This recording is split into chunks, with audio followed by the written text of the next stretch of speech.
wabarakatuh. Di sini kami akan mempresentasikan hasil diskusi kami tentang kultur jaringan hotel yang lebih jelasnya akan dijelaskan oleh pemateri kepada pemateri saya. Silakan. Baik, terima kasih kepada pemateri yang telah mewakilkan saya. Langsung saja di sini saya perkenalkan, nama saya Zara Kumilita. Di sini saya akan menjelaskan tahapan demi tahapan bagaimana kultur jaringan itu terbentuk. Jadi, yang pertama-tama harus kita ketahui adalah apa sih kultur jaringan itu? Jadi, kultur jaringan adalah budidaya atau kita menanam menggunakan suatu jaringan tanaman untuk menghasilkan tanaman yang sifatnya sama dengan induknya.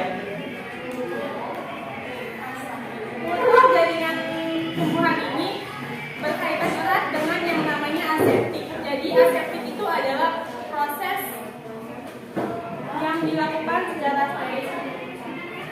Jadi, kalau misalkan dalam suatu proses ini atau tahapan ini itu tidak dilakukan secara steril, maka kemungkinan besar tumbuhan yang kita tanam akan mengalami kegagalan atau yang sudah pasti itu tidak akan tumbuh, dan yang tumbuh itu hanyalah bakteri atau kuman. Jadi langsung saja kita masuk ke dalam gambar kultur jaringan. Jadi kultur jaringan tumbuhan ini dia mengadopsi teori yang bernama totipotensi.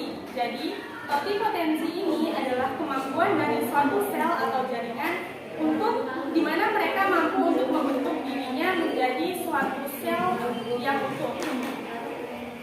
Jadi langsung saja di sini ada yang namanya explant. Jadi explant itu adalah suatu objek atau suatu bahan yang akan kita gunakan untuk menjadikan suatu individu baru yang utuh seperti ini. Jadi di sini explant kita menggunakan bagian tengahnya.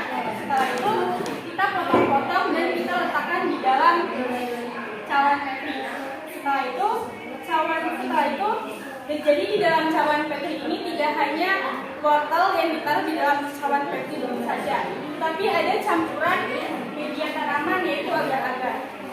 Jadi setelah beberapa kemudian ini akan dibentuk menjadi kalus. Jadi kalus itu adalah suatu sel yang belum berdiferensi. Jadi artinya begini, kalau manusia sebelum jadi bayi atau janin itu masih berupa sel-sel kurang lebih seperti itu. Lanjut, setelah itu dalam waktu 4-8 minggu dia akan menumbuh akar dan dipindahkan ke cawan petri yang baru.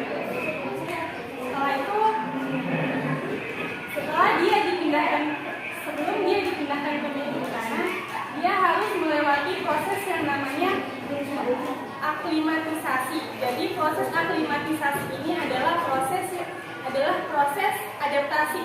Jadi kan awalnya ini masih dalam proses lab, di bagian lab.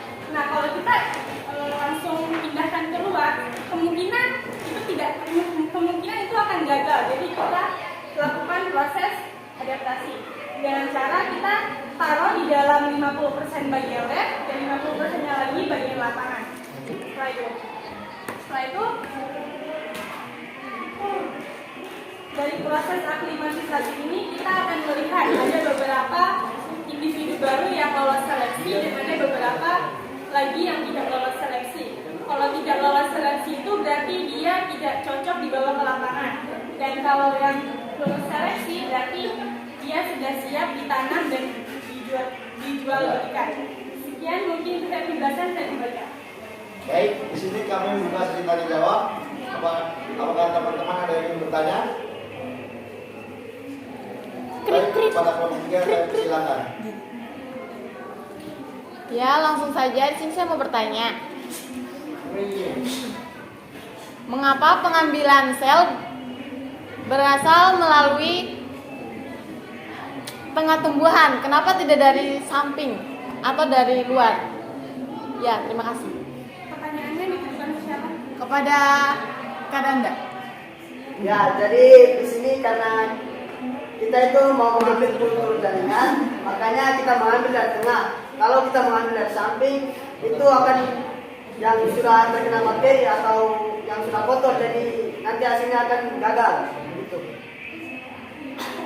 Apakah sudah jelas? Sudah. Jadi apa yang lain ada yang bertanya? Baik, jika tidak ada saya akan masuk kesimpulan.